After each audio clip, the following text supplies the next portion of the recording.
Statutory v. Dorothy A. Doktor. Want a pen? No. Special note. What do you want?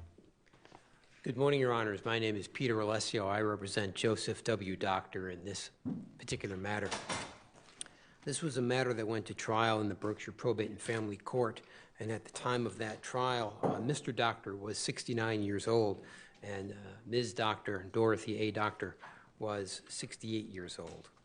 The retirement age for both parties determined by the Social Security Administration was age 66, so they're both past the retirement not only at the time of trial but at the time of filing of the complaint for modification. They were married on September 21st, 1968, and they were divorced on January 10th of 1992. In that divorce judgment, which was pursuant to an agreement that merged with that judgment, alimony of $200 a week was payable from Mr. Doktor to Ms. Doktor. As I stated before, that particular provision of this agreement was incorporated into the judgment and did not survive as an independent contract. The alimony provision stated that it shall continue until the remarriage or death of Ms. Doktor. The primary point that I wish to raise with regard to the effect of the Act on this is first to address the actual law itself, the Act itself.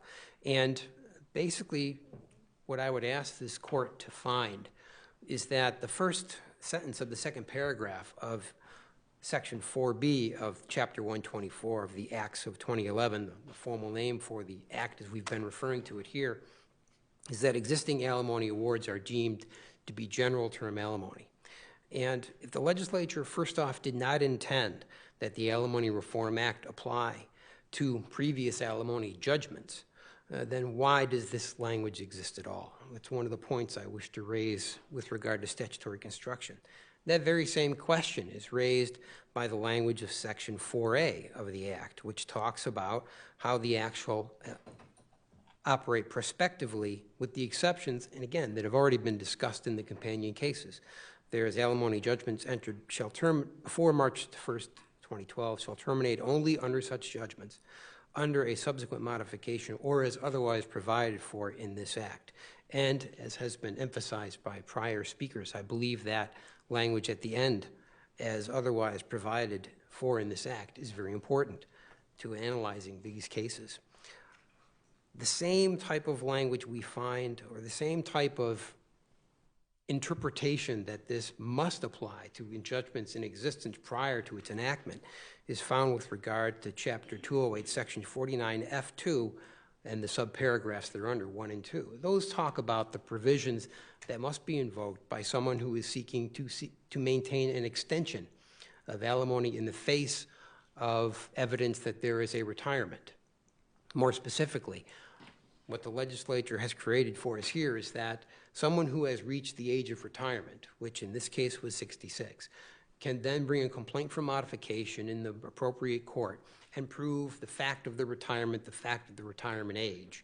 And in a sense, what the legislature has done, I would submit, is create an additional ground to change an alimony judgment beyond our traditional law, which talks about a material change of circumstances. But there's no durational limit in question here, right? That is correct. There is no durational limit to be found in this particular section of the statute. And I would submit that there is... No, I meant in connection with this marriage, this divorce judgment. Oh, you mean in the judgment itself? Right. Yes, you are correct. They were married in 1968 and they were divorced in 1992. And there is no durational limit built into the language of the judgment. That is correct. So the question seems to be is whether or not this Act applies to these alimony judgments. Now, I would submit that, of course, we have a lot of statutory language with regard to the durational limits and how they are to work based upon this new law, a fairly dramatic change in our law that the legislature has wrought. But the question becomes, from my perspective, from the doctor's perspective, is how does this work with regard to this new aspect of our law that the legislature has created, which is the ability to go before the court and basically prove that you're a certain age, prove that that is beyond the Social Security age of retirement that applies to you, and therefore you now have, in a sense, a presumption. I would submit a strong presumption that you will no longer have to pay alimony. And again, just to be clear, this is not a situation where you can engage in self-help. You can't simply stop paying the alimony because you meet these requirements in your opinion. You must go to court. You must file a complaint for modification, which I submit is simply the mechanism to get a person before the court on this new rate that's written in such a way so that it's analogous to the existing law. Unlike what some of the other people who have been before you today on these cases have stated, I believe that this marks a fairly dramatic change in our law by the legislature, one that, of course, I believe that the legislature is authorized to do. And I think that's found in the fact that the legislators made special effort to make sure that they did not apply these particular provisions to those alimony judgments that also survived as contracts. But again, that's been fairly well argued before. So do you agree that prospective only means you can't, the only thing it means is that you can't recoup? I do believe that is correct. I believe it was the intention of the legislature in drafting this law that they really had to make sure that people couldn't go back. And this particular case provides a good factual basis for that concern. As noted at the beginning of my presentation, my clients were divorced. Mr. Doktor was divorced in 1992. They were married back in 1968. He's paid alimony for at least as long or longer than he was in fact married. If there was no kind of protection for the people receiving alimony under this new scheme that the legislature has created for us, then you could, in theory, have people coming before the probate and family court saying, hey, this was enacted in 2012. I should get at least back to them. You could even make a colorable argument without that prospective language that I could go all the way back to when I was 66, which is even earlier than that in this particular case, 3 years ago as opposed to 2 years ago. And this is the type of thing the legislature wanted to take great pains to avoid, particularly with regard to retirees. And that is because, as is fairly well known, when people reach the age of retirement, they're either not working or they're working less, or they're surviving on Social Security, or they're surviving on the assets they've accumulated. I think the legislature well and correctly addressed the issue of they did not want people to be making huge claims against each other in retirement based upon the fact of this law. They wanted simply to end what they saw was a policy that they wanted to approach that the courts could not. The Pierce case has already been mentioned. This is a situation where the legislature went in to make a presumption, a strong presumption, that alimony should end upon retirement. And if this law is interpreted by this court and others such that it doesn't apply to anyone who had an existing judgment prior to the enactment of this law, then you're going to basically vitiate any chance that we would have to address what the legislature appears by its plain language to want to do. You'd create one class of persons who could, if they had a divorce after 2012 and then came on to retirement in 2013, they'd be back in here and they could terminate that alimony provided it wasn't a surviving contract. But you'd have this entire substantial class. Isn't that always true when there's a change in the law? You've got people who have their rights defined by the prior law and people who have their rights defined by the law going forward. That is certainly true. But what we have here, one of the tenets of statutory constructions is that the courts must address the law not just by the plain language, which is always the best way, but with an eye towards the mischief that the new law is intended to remedy. As we well know and has already been stated, much of the Alimony Reform Act came out of statements by this court in the Pierce case indicating, and rightly so, that this court didn't have the authority or and it wasn't appropriate to deal with such an important policy issue on its own through the mechanisms of the common law. What this court said was basically to the legislature, and this court has done this throughout its history, this needs to be addressed, but we don't feel that judicial lawmaking through the common law is the way to do it. We would like the legislature, to take a look at this. Well, they have taken a look. They've taken a look at it, and at least your brothers argue that they have made many adjustments, some of which apply to judgments that have already been in place, the durational limits. Others, which, in fairness, ought to just apply prospectively. I mean, that's a judgment. That's a legislative judgment, too. It most certainly is. But I would submit that based upon the provisions I brought to this court's attention at the beginning of my presentation, that as we well know. This court's obligation is to interpret the law in such a way as to make sense and use and not eliminate the effectiveness of any particular portion. The only single interpretation that makes sense and brings all of the different aspects of this admittedly far-reaching law into harmony with each other is the interpretation that requires them all to be given effect. And I submit that the language that we're talking about with regard to these retirements and some other aspects of it, cohabitation, which has been argued in another case, all those things only make sense altogether as a legislative whole if we find that the Act does apply to existing alimony judgments that were made prior to its enactment. Thank you, counsel. Thank you. Thank you. Good morning, may it please the court. I'm Janet Pumphrey for Dorothy Doktor. I'll try to be brief because I think almost everything has been said. I want to play a little bit of cleanup and go back to a couple of things. Except as otherwise provided in the Act, Section 4A. The appellants attempt to argue that prospectively only is the prevention of retroactive reimbursements, but I would suggest that it has nothing to do with retroactive reimbursements. Prospective only has got it's a term of art, obviously in statutory construction. It means prospectively only. If the appellant's argument is carried to its logical conclusion, then the exceptions swallow up all of the exceptions would swallow up the whole of Section 49. Also, as otherwise, let me just read Section 4A. Section 49 shall apply prospectively and shall terminate judgments, shall terminate only under judgments, under a subsequent modification, or as otherwise provided by the Act. As otherwise provided by the Act can't mean all the entirety of Section 49. It cannot possibly mean Section 49F and Section 49F applies to this case. It must relate to Section 4B, which it does. Section 4A and 4B relate to each other. With respect to Judge Stuffley's question about the legislative history and Senator Fernandez's statements, he was talking about Senate Bill 665.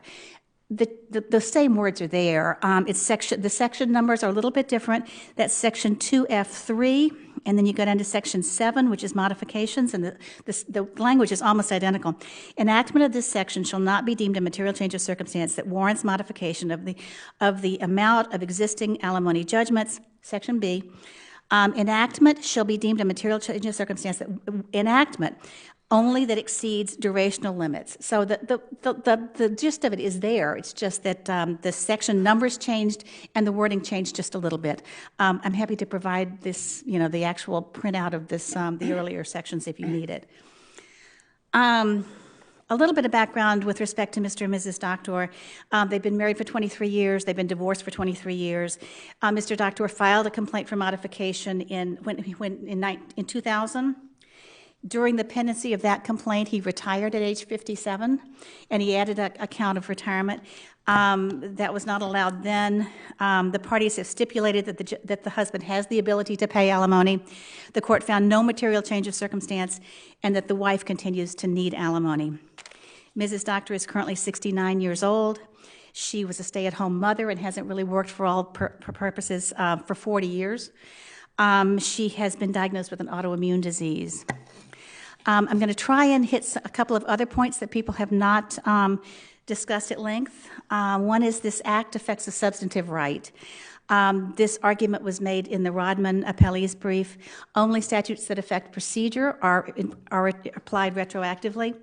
Statutes that create or take away substantive rights must be applied only prospectively. Well, let's pause on that for a second. Mm-hmm. These durational limits now, they apply. That's right. Actively. So how does that work? I would suggest that the reason why it makes sense why the durational limits are carved out as an exception, because those payors, those recipients of alimony expect alimony to be terminated. They can plan for their future, and would also suggest that prior to the act, judges that were blessing agreements and writing judgments that had durational limits are, for the most part, following what the act actually enacted. They're talking about the term of the marriage and the durational limits, and they're making them fair. So I would think that the durational limits is reasonable, and it's in accordance. But it's not. It's certainly changing expectations. You can't plan. I mean, you don't plan for it. If you thought when you're getting divorced you were going to get alimony until you remarried, and you don't have any plans to remarry, and you've been married 18 years, and suddenly you don't get alimony anymore. That's a big You're change. misunderstanding. I'm talking about durational limits. Right. Judge Cordy said, I mean, if you were married for 10 years, you know that chances are you have a term of alimony for 10 years. But if you don't, Oh, but you don't. Well, had a certain set of rights. That's right. under the, That's right. A set of expectations. But it is reasonable. It makes sense. But it doesn't. Is that the test for whether or not something has created a substantive right and can't be? You were just saying it can't be applied retroactively. And there is something to be said about people who've had judgments which provided, even if they had a 10-year marriage, 12-year marriage. That's right. That's right. For alimony without duration. You're right. You're absolutely right. You're absolutely right. And that's not this case at all. No, but how do you square that with your more general proposition? Well, I think certainly the legislature has the power to do this, and I think that in trying to put limits, and it is a response to the Pierce case, to put limits on alimony, this is the way that they did it. I think it's fair, it's reasonable, and at least in the case of the Doctors, it doesn't deprive Mrs. Doctor of her expectations in later years of her life. The contracts issue. This was partly argued before, but I'll briefly talk about the separation agreement is a contract between the parties. It's mutual assent. It's consideration.